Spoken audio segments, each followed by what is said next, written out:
नमस्कार, बहुत स्वागत है आप सभी का। आप देख रहे हैं दिन दहाड़े। मैं हूं आपके साथ मनु तेवतिया और आज की सबसे बड़ी बहस हम करने जा रहे हैं क्योंकि पोस्टर पॉलिटिक्स पर दिग्विजय सिंह ने आखिरकार चुप्पी तोड़ दी है। अब सियासी लड़ाई आईएसआई एजेंट पर आ गई है।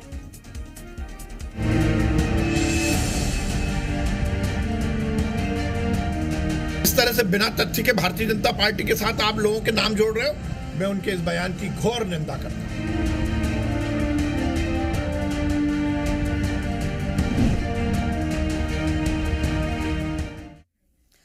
बड़ी बहस की अहम खबर आपको बता देते हैं। मध्य प्रदेश के पूर्व मुख्यमंत्री और कांग्रेस के सीनियर लीडर और राज्यसभा सांसद दिग्विजय सिंह ने एक्स पर पोस्ट करके भारतीय जनता पार्टी पर गंभीर आरोप लगाए हैं। बीजेपी के 10 नेताओं को आईएसआई का एजेंट बताया है और कई सवाल पूछे। इसके बाद से सियासत शुरू हो गई है। कैबिनेट मंत्री विश्वास सारंग ने पलटवार किया है। उन्होंने कहा कि दिग्विजय ने हमेशा सनातन का अपमान किया, सेना का अपमान करते हैं और पाकिस्तान की तारीफ करते हैं। अपनी कद और उम्र का ध्यान रखना चाहिए। जबकि कांग्रेस के सीनियर नेता पीसी शर्मा ने दिग्विजय सिंह का समर्थन किया। आज इसी मुद्दे पर करेंगे बड़ी बहस। उसके पहले आप बयान सुन लीजिए।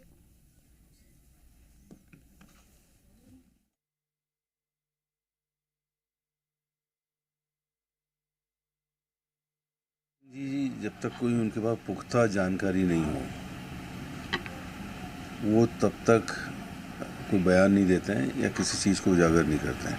ध्रुव सक्सेना का वेल नोन मामला भोपाल में रहा है जो भारतीय जनता पार्टी से जुड़ा हुआ था। अब दिल्ली से लेके भोपाल तक सरकार है इनकी, जो नाम उन्होंने उनकी पूरी इंक्वायरी करे ना। और वो जेल में अगर आदमी है तो जेल में कैसे है, निश्चित तौर पर उनने जो नाम जारी किए ये ठोस हैं। आरएसएस, बीजेपी इन सब की जानकारी ले और तथ्य क्या है पूरे मीडिया को, पूरे प्रदेश और देश को। वो हर समय हमारी और हमारी विचारधारा पर बिना तथ्य के आरोप लगाते हैं। उन्हें समझना चाहिए कि इस तरह बयान देकर वो हो सकता है सुर्खियों में तो आ जाएं, परंतु इस तरह के बयान देकर वो विचार को बदनाम नहीं कर सकते। दिग्विजय सिंह जी हर समय देश को तोड़ने, उन्माद फैलाने का काम करते हैं। मैं उनके इस बयान की घोर निंदा करता हूं। तो सियासी लड़ाई आईएसआई एजेंट पर आई। आज इसी पर करेंगे चर्चा। मेहमान हमारे साथ जुड़ गए हैं, उनका तारुफ आपसे करा देते हैं। कांग्रेस पार्टी का पक्ष रखने के लिए फिरोज सिद्दीकी जी हमारे साथ हैं। स्वागत है आपका। भारतीय जनता पार्टी की तरफ से हमारे साथ ब्रजगोपाल लोया जी हैं, आपका भी बहुत बहुत स्वागत है। वरिष्ठ पत्रकार सरमन नगेले जी भी हमारे साथ हैं, आप सभी का बहुत बहुत स्वागत है। फिरोज जी, मैं आपसे ही शुरुआत करना चाहूंगी। दिग्विजय सिंह ने जो पोस्ट किया, जो 10 नाम उन्होंने पोस्ट किए हैं, उसको लेकर अब विश्वास सारंग ये पूछ रहे हैं कि आपके पास क्या तथ्य है या सिर्फ सेंसेशनल राजनीति करना चाहते हैं? देखिए, इसमें कोई शक नहीं है कि बलराम सिंह, ध्रुव सक्सेना और उनके 7-8 साथी जो थे वो आईएसआई की जासूसी करते पकड़े गए। और ये तथ्य जो था, ये पंजाब पुलिस ने मध्य प्रदेश पुलिस को ये जानकारी दी कि हमने कुछ लोगों को ट्रैप किया है जिसमें मध्य प्रदेश के लोगों के ये नाम हैं। तो इसमें गलत कहां बोला है दिग्विजय सिंह जी ने? बहुत सारे लोगों के नाम आते रहते हैं। इस रो में अभी एक साइंटिस्ट पकड़ाया, वो उसका जुड़ाव था। तो गलत बात तो हमने कही नहीं है। और दिग्विजय सिंह जी को चैलेंज करना बहुत मुश्किल है। उनको नहीं, तो चैलेंज ये मत सारे करिए। नाम लेकर, सारे तथ्य लेकर आप कोर्ट में जाइए, सजा दिलाइए। इस तरह से ट्विटर पे लिखने से क्या होगा? अच्छा, तो और सरकार क्या करेगी फिर? उसका काम क्या है? खाली बयान देगी? मंत्री जी आएंगे बयान देंगे कि हम पाक साफ हैं? बताइए तो ना, ये सरकार का काम दिग्विजय क्या है? सिंह ने ही लिखा है ना ये। हाँ, तो यही हम कह रहे हैं ना, सरकार का काम क्या है? सरकार का काम यह है कि अगर इतने सेंसेशनल मुद्दे पर दिग्विजय सिंह जी ने ट्वीट किया है तो उस मुद्दे पर सरकार जो है इंक्वायरी बिठाए। देश की सुरक्षा से जुड़ा मामला है और बहुत सारे लोग इसमें पकड़ा चुके हैं। कब से पता था ये कि ये सब आप कह रहे हैं कि ये आईएसआई एजेंट है? ये कब से पता था? अरे, ये तो पता सबको है। और उनको जब तक वो कोई पूरे तथ्यों की जानकारी नहीं लेते, कई बार भारतीय जनता पार्टी मैदान छोड़ छोड़ के भाग चुकी है। वो हेमंत करकरे के मामले में भी भाग चुकी है, प्रज्ञा ठाकुर के मामले में भी भाग चुकी है। हम दिग्विजय सिंह जी ने ये तथ्य उजागर किया था कि इसमें कुछ आतंकवादी हैं और वो मस्जिदों को निशाना बना रहे हैं, और प्रज्ञा ठाकुर फंस गई उसमें। तो है वो ये जो इस बात को छुपा के और सनातन की आड़ में छुपना और देश विरोधी जो लोग गतिविधियां कर रहे हैं उनको पाक साफ बताना और ये बताना कि नहीं नहीं ये ठीक है, सामने वाला जो है सनातन का दुश्मन है, ये जायज नहीं है। ये बात अगर इस देश में कहीं भी कोई समस्या होती है उसका सबका असर 140 करोड़ भारतीयों पे आता है। ठीक है। सरकार विश्वास सारंग जी कहे ना डीजीपी को फोन करके कि दिग्विजय सिंह जी से लिस्ट लो, ढूंढो ये कौन कौन लोग हैं, तो वो उल्टी क्यों बयानबाजी कर रहे हैं। ये बात जो है मेरे तथ्य से परे, वो जनता की नौकरी कर रहे हैं, भारतीय जनता पार्टी की नौकरी कर रहा है। ब्रजगोपाल लोया जी, फिरोज जी कह रहे हैं कि जो नाम दिग्विजय सिंह ने उजागर किए हैं इनकी जांच होनी चाहिए। देखिए, दो बातें पहले अलग अलग इनको पार्ट कर दें कि दिग्विजय सिंह का इस तरह की शरारत करने का पुराना शगल है। इसमें आज कुछ भी उन्होंने कुछ भी नया नहीं किया है। आपको ध्यान में होगा 2004 से 2014 तक जब यूपीए की सरकार थी तो यही दिग्विजय सिंह और इनके साथ पी चिदम्बरम तब के गृह मंत्री, इन्होंने मिलकर एक भगवा आतंकवाद बनाने की प्रयत्न किए थे।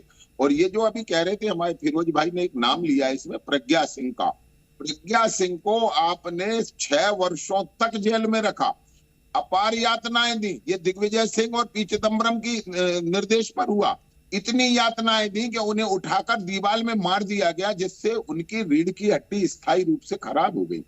मगर इसके बाद देखिए, न्यायालय ने ये माना कि इनमें किसी तरह के कोई सबूत और कोई दस्तावेज प्रज्ञा सिंह के खिलाफ नहीं है और उसी आधार पर उन्हें जमानत देने का काम किया। दूसरी बात, इसके बाद मध्य प्रदेश की जनता में हमने दिग्विजय सिंह के खिलाफ भी प्रज्ञा सिंह जी को चुनाव लड़ाया और क्या परिणाम हुआ ये सबको मालूम है। अब दूसरी बात है, जो दिग्विजय सिंह जी ने आज नाम लिखे हैं, एक बात आप समझ लीजिए, जो आईएसआई की दलाली करेगा, एजेंट बनेगा, इस देश के खिलाफ काम करेगा, इस देश के सम्मान को चोट पहुंचाने का काम करेगा, उन सबके खिलाफ कार्रवाई भारतीय जनता पार्टी की सरकारों में हुई है और होती रहेगी। ये भी बड़ी जिम्मेवारी से कह रहा हूं। इनमें से ये अभी फिरोज जी ने कहा कि इन्हें गिरफ्तार किया गया, किसकी सरकार में गिरफ्तार किया गया? भारतीय जनता पार्टी की सरकार में गिरफ्तार किया गया, जेल भेजा गया। कब भेजा गया? भारतीय जनता पार्टी की सरकार में। हम किसी के साथ नहीं है, जो इस देश के साथ है हम उस देश के साथ हैं। मगर दिग्विजय सिंह जी, आपके खिलाफ कांग्रेस पार्टी में जो अंतर विरोध है, जिसके कारण गुना जैसे आपके प्रभाव की जगह में जब आपको गद्दार होने के पोस्टर कांग्रेस के ही आंतरिक राजनीति के कारण लगे तो आप दूसरों का नाम लेने लगे। पहले खुद की बात तो कर लीजिए। और ये बहुत पुराना तरीका है लोगों का कि जब वो खुद कहीं फंसता दिखाई देता है तो दूसरों की ओर उंगली उठाता है कि उन्होंने भी चोरी करी, उन्होंने भी चोरी करी, उन्होंने भी चोरी करी। अरे किसी ने भी चोरी करी, सजा उसे भी मिलेगी और यदि आपने करी तो आपको भी मिलेगी। ये कहकर बचने की कोशिश क्यों करते हैं कि फला चोर है, फला गद्दार है। मैं बड़ी जिम्मेवारी, एक सेकंड में बात पूरी कर दूंगा, एक बात फिर से कह दूं, दिग्विजय सिंह आपका बजरंग दल, राष्ट्रीय स्वयंसेवक संघ और विश्व हिंदू परिषद, इनके कार्यकर्ताओं पर हमला करना एक पुराना शगल है, क्योंकि इससे आपका जो वो तुष्टीकरण की राजनीति है उसकी पूर्ति होती है। और ये तुष्टीकरण की राजनीति ने मध्य प्रदेश में कांग्रेस को इस स्थिति में पहुंचाया है। ठीक है फिरोज जी, इस पर छोटा सा जवाब दीजिएगा, फिर मैं सरमन जी से इसका विश्लेषण कराऊंगी। ज्योतिरादित्य सिंधिया ने भी आईएसआई का कनेक्शन बजरंग दल आरएसएस से जोड़ा है। जोड़ा था, नहीं जोड़ा था जब वो हमारी पार्टी में थे, आपने तो उनको साथ ले लिया। और ये कह रहे हैं प्रज्ञा ठाकुर को है ना अदालत ने कहा कोई दस्तावेज नहीं, अदालत ने आरोप तय किए तो जब चार्ज लगाए तो ये कहा कि पूरे एक समाज के खिलाफ इन्होंने काम किया है और उनको इस ग्राउंड पे नहीं छोड़ा गया कि उनके ऊपर दस्तावेज नहीं है, उनको इसलिए छोड़ा गया कि उनकी जो तबीयत है, उनके स्वास्थ्य कारणों को लेके उनको छोड़ा गया अदालत से। पहले ये करेक्ट कर लीजिए, जिन्होंने हिंदू आतंकवाद, चिल्लाइए मत, चिल्लाइए मत, ये तुम्हारा जो चरित्र है जिसमें ये प्रावधान ही नहीं है, क्यों झूठ बोल रहे हैं यहाँ बैठकर?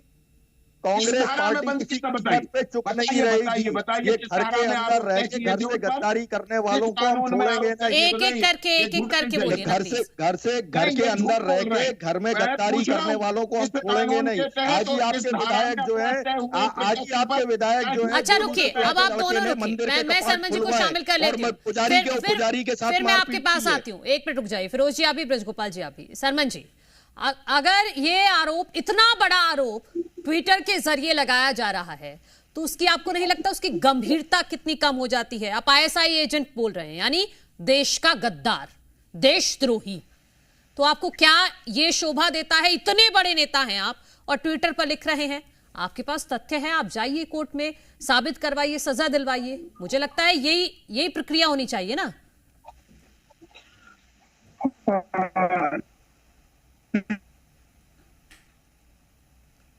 नहीं, आपने देखिए, ठीक है मनोज जी, ठीक कहा।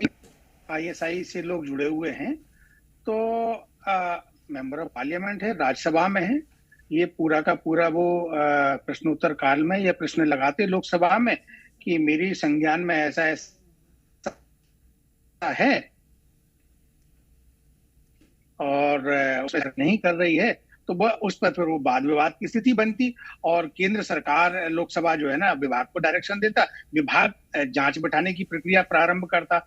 लेकिन और उस समय एक तो ये है, दूसरा लोकसभा में कई सारे ऐसे प्रावधान हैं कि आप इस तरह की चीजें उठा सकते, आप पॉइंट ऑफ ऑर्डर के माध्यम से, आप पॉइंट ऑफ इंफॉर्मेशन के माध्यम से, आपके पास कोई तथ्य तो आप जब होम डिपार्टमेंट की या विदेश मंत्रालय की या बाकी जो मांगे आती हैं, बजट की मांगे आती है, देखिए आप मेंबर ऑफ पार्लियामेंट है, पर राज्य के पूर्व मुख्यमंत्री रहे, आपको बहुत सारे प्लेटफॉर्म की जानकारी है, आप उठा सकते। आप मध्य प्रदेश विधानसभा में भी जो है ना, अपने विधायकों के माध्यम से इस बात को ला सकते थे, लेकिन आपने वो नहीं किया। एक दूसरा जो आपने किया है, यदि केंद्र सरकार या राज्यों की सरकारें किसी के इस तरह की बयानबाजी से, ट्विटर से यदि कार्रवाई करने लगेंगी, तो सरकारें अपना काम नहीं कर पाएंगी। सरकारें दिन भर ट्विटर और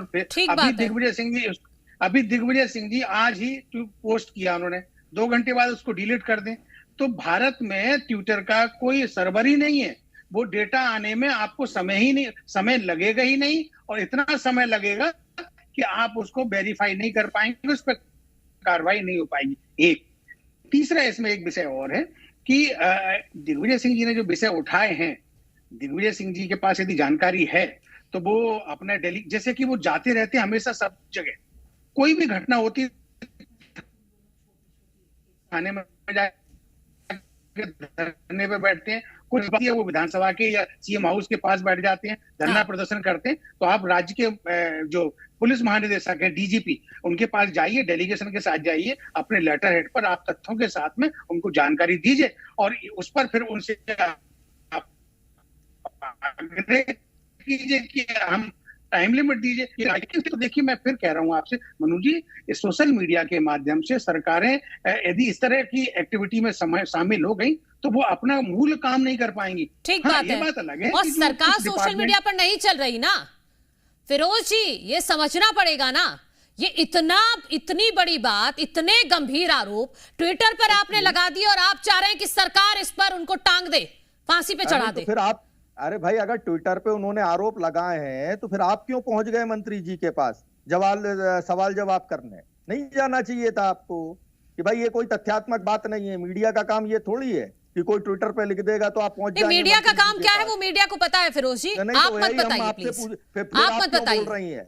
हाँ, तो फिर मीडिया का काम हमें अच्छे से पता है। अरे हमें भी पता है अच्छे से, हम भी तो यही कह रहे हैं आपसे। और हम तो सवाल कर रहे हैं कि अगर कोई पूर्व मुख्यमंत्री जिनके पास कैबिनेट मंत्री का स्टेटस है, राज्यसभा के सांसद हैं, अगर उन्होंने कोई आरोप लगाया तो सरकार एग्जैक्टली क्यों नहीं? मैं यही तो कह रही हूँ, मैं यही कह रही हूँ। राज्यसभा के सांसद हैं, इतने वरिष्ठ नेता हैं और ट्विटर पर इतनी बड़ी बात कर रहे हैं। यही तो हम कह रहे हैं, ट्विटर पर जिसका ये भरोसा नहीं कि अगले हो सकता है 1 घंटे बाद वो ट्वीट डिलीट हो जाए। नहीं, ये दिग्विजय सिंह जी कोई ट्वीट डिलीट नहीं करते और वो रोल बैक भी नहीं करते अपनी कही बात से। ये आपको अच्छे से प्रामाणिकता से बता देता हूं, अभी भी मैं कह रहा हूं यही बात, और ये कांग्रेस पार्टी की तरफ से कह रहा हूं मैं कि हमारे नेता दिग्विजय सिंह जी कोई ट्वीट डिलीट नहीं करते। अब तो विश्वास सारंग ये जवाब दें कि उनका क्या कनेक्शन है भारतीय जनता पार्टी का आईएसआई से, आरएस और उनके ये जो अनुशांसिक संगठनों से, क्यों सरकार बचाने की उनको चेष्टा कर रही है। कहें वो डीजीपी से, बृजगोपाल लोया जी, गृहमंत्री से कहें कि इस मामले की दिग्विजय सिंह जी से लिस्ट लीजिए और इस मामले की पूरी पड़ताल करके सरकार को जानकारी दीजिए। क्यों नहीं कह रहे हैं वो इस बात? ट्विटर पर आपने नाम ले दिए, अब जिम्मेदार अधिकारी जाए दिग्विजय सिंह के पास और वो नाम लेकर आए। बिल्कुल, क्यों नहीं जाएगी? अगर मैं थाने में फोन करके कहूं कि फलानी जगह है ना ये अपराध हुआ है, तो क्या पुलिस नहीं जाएगी? कॉल पर पहले तथ्य लेके आओ। तो आप समझ नहीं रहे हैं फिरोज जी, आप समझ ही नहीं रहे हैं इस मैटर की गंभीरता और ये प्लेटफॉर्म। आप क्या समझ रहे हैं सोशल मीडिया प्लेटफॉर्म एक्स को? जो बचाने आप क्या समझ रहे हैं प्रयास कर रहे हैं कि आप सोशल मीडिया प्लेटफॉर्म पर लिख देंगे तो पुलिस आ जाएगी? नहीं, आपको कॉल करना पड़ेगा उसके लिए। अरे मीडिया प्लेयर तो आप जो जैसी व्यवस्था है वो तो वैसे ही चलेगी ना फिरोज जी। आपसे भाई, अगर उन्होंने मीडिया प्लेटफॉर्म पे लिखा, आपको छोड़ देना चाहिए बात। क्यों खबर बना रही हैं आप इसको? तो ये खबर नहीं है, मतलब आप भी मान रहे हैं कि ये खबर नहीं है, ये सिर्फ ऐसे ही लिख दिया गया है। बृजगोपाल लोया जी, जी खुद ही आप गंभीरता कम कर रहे हैं इस मामले की। फिरोज भाई सुन लो, मैं बताता हूँ 3 बातें। एक तो आपने कहा दिग्विजय सिंह, बताओ मुझे तो जनता ये जानना चाहती कि डीजीपी को फोन करके मंत्री क्यों नहीं कह रहा कि उनसे लिस्ट लो और इसकी जांच करो? डर किस बात का है भारतीय जनता पार्टी को? इसको बंद करिए, बोल चुके। फिरोज जी एक मिनट, अब बृजगोपाल जी को सुन लीजिए। देखिए आपकी 3 बातें इन्होंने, एक कहा कि दिग्विजय सिंह ट्वीट डिलीट नहीं करते। 2017 में दिग्विजय सिंह ने बांग्लादेश की एक सड़क का फोटो भारत में लगाया ट्विटर पर ही, और उस ट्वीट को एक दिन बाद डिलीट करना पड़ा। उसके बाद 2022 में इन्होंने फिर एक ट्वीट किया जिसमें मालदा पश्चिम बंगाल का फोटो लगाया और उसको इन्हें डिलीट करना पड़ा। एक बात और, 1 मिनट रुक जाइए, एक और आप अभी कह रहे थे कि उनको तो कैबिनेट मंत्री का स्टेटस हासिल है।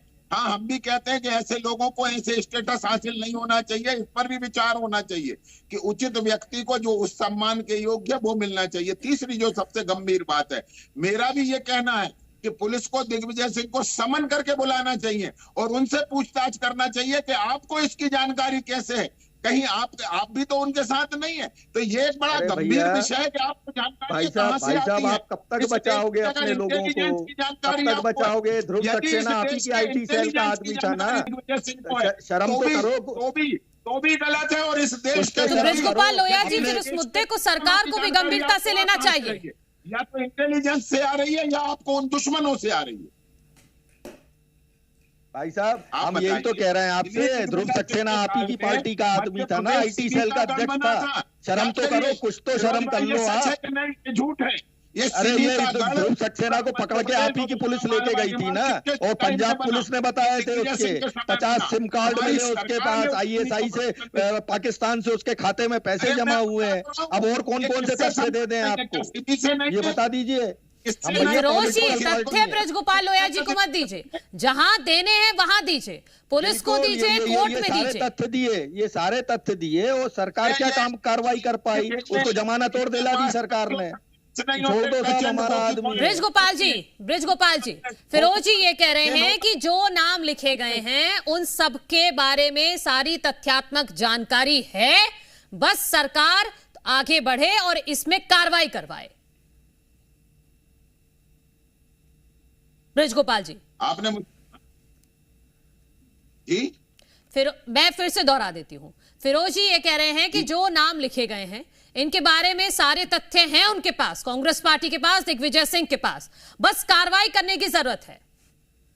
नहीं, थोड़ा सा करेक्ट कर ले और एक बार कंफर्म कर ले कि फिरोज भाई के पास है कि दिग्विजय सिंह के पास है, एक बात। क्योंकि देखिए बड़ा गंभीर मामला है, देश की सुरक्षा, प्रदेश की सुरक्षा से जुड़ा मामला है। सरकार तो गंभीरता से लेगी, आप लोग बाद में ना भाग जाए, नहीं तो आप कहें कि टीवी पे अलग आदमी कुछ कह रहा था और ट्विटर पे अलग आदमी कह रहा था। ये ट्विटर पे जो खो-खो की पॉलिटिक्स करते हैं ना कांग्रेस पार्टी के लोग, और इसके बाद उस आरोपों से भाग जाते हैं। आप याद करिए, एक भी आरोप पर स्थिर नहीं रहे आज तक, ना दिग्विजय सिंह रहे ना उनकी कांग्रेस पार्टी रही। और एक बात और कहता हूं, सिमी को पाल पोस कर बड़ा करने वाले लोग, यदि इस मध्य प्रदेश में हमेशा से तुष्टीकरण की राजनीति करने वाले लोग, पहली बात तो यह है कि दिग्विजय सिंह जैसे लोगों की विश्वसनीयता क्या है इस देश और मध्य प्रदेश की जनता के बीच में जिन लोगों की विश्वसनीयता ही खुद की पार्टी में समाप्त हो चुकी है, जिन्हें की पार्टी का फाड़ने से काम नहीं चलेगा, कपड़े फाड़ने से काम नहीं चलेगा। जवाब देना पड़ेगा जनता को। ये देश की सुरक्षा का मामला है, मेरे देश की सुरक्षा का मामला है। भारतीय जनता पार्टी जो आतंकवाद में ग्रसित रहा हो। फिरोज जी, मैं भी कह रही हूँ कि ये मेरे भी देश की सुरक्षा का मामला है, तो मैं चाहूंगी कि जो भी नाम ट्विटर पर लिखे गए हैं, इनके बारे में सारी तथ्यात्मक जानकारी लेकर आप कोर्ट पर जाइए, ये मेरी भी देश की सुरक्षा का मामला है। जनता ने इसलिए नहीं चुनी है कि वो अब कोई नागरिक कोर्ट में जाए कार्रवाई कराने के लिए। जनता ने सरकार इसलिए चुनी है कि सरकार उसकी काम करेगी, सरकार उसकी हिफाजत करेगी। ये कौन सा नया संविधान लिख लिया है क्या? ये तो देश का मामला है ना, ये देश का मामला है, ये आपके मेरे हम सबके देश का मामला है और बहुत गंभीर मामला है। देश तो सर्वोपरि है ना फिरोज जी। कई लोग पकड़ाए हैं, उनके खिलाफ मुकदमे चल रहे हैं और गंभीर आरोपों में मुकदमे चल रहे हैं। 10-10 साल उन्होंने जेल काट चुके हैं वो लोग। ठीक है सरमन जी, तो ये पता कराइए, आपकी आईटी सेल का आदमी है ना, उसके ठीक है सरमन जी, मैं लास्ट कमेंट, प्रिंसिपल जी 1 मिनट चाहिए, मेरे पास समय की कमी है। सरमन जी, ये समझना होगा पॉलिटिशियन को, किसी भी पॉलिटिशियन को, कि ट्विटर पर लिख देने से उस मामले की गंभीरता को आप कहां तक ले जाते हैं। इतना गंभीर मामला है ये, और सिर्फ ये खाना पूर्ति नहीं है क्या कि ट्विटर पर लिख दिया कार्रवाई कीजिए, हम देख रहे हैं बैठ के। देखिए मनु जी, आपने ठीक कहा है, इन सब चीजों से बचना चाहिए, क्योंकि आप राज्य के 10 साल तक मुख्यमंत्री रहे हैं, आपको बहुत सारे कानूनी लीगल ये सारी चीजों की जानकारी है। मैं 3 छोटे छोटे विषय और आपके माध्यम से रख दूं कि देखिए, ट्विटर पर लिखने का मतलब ये है कि ट्विटर को मीडिया माना गया, सोशल मीडिया, और सोशल मीडिया पर यदि कोई राज्य का पूर्व मुख्यमंत्री ट्वीट करता है तो मीडिया तो उसकी खबर बनाएगी, मीडिया का दायित्व है ये। लेकिन यदि राज्य के मुख्यमंत्री नहीं होते वो, तो मीडिया उस पर संज्ञान नहीं लेता। तीसरा, ट्विटर के माध्यम से केंद्र सरकार भी अभी भी रेलवे से संबंधित, विदेश मामलों से संबंधित शिकायतों का समाधान करती है। चौथा, मेरा इसमें यह कहना है कि यदि ट्विटर पर उन्होंने कोई ट्वीट किया है, तो मेरी जो समझ ये कहती है कि चाहे केंद्र का या राज्य का जो इंटेलिजेंस डिपार्टमेंट रहता है, हाँ। वो सारी गतिविधियों पर नजर रखता है और उसके बाद संबंधितों को उसकी जानकारी को उपलब्ध करा देते हैं। कि आज जैसे अपने यहाँ भी जो डिबेट हो रही है, ये भी उनके इंटेलिजेंस का ही एक पार्ट रहता है। ये बहुत बड़ा गंभीर विषय है। आज इस चैनल पर जी ने पहल करते हुए डिबेट की है और फिर वो संबंधितों को, और सुबह सुबह राज्य के मुख्यमंत्री से जब सबसे माफी के साथ आप सभी को रोक रही हूँ, आप सभी का शुक्रिया इस चर्चा में शामिल होने के लिए। तो अब देखना होगा कि इस ट्वीट के बाद आगे क्या कार्रवाई होती है ग्राउंड जीरो पर, इस पर रहेगी हमारी नजर। आप बने रहिए जी मध्य प्रदेश छत्तीसगढ़ के साथ, देखते रहिए और छोटा सा ब्रेक ले रहे हैं।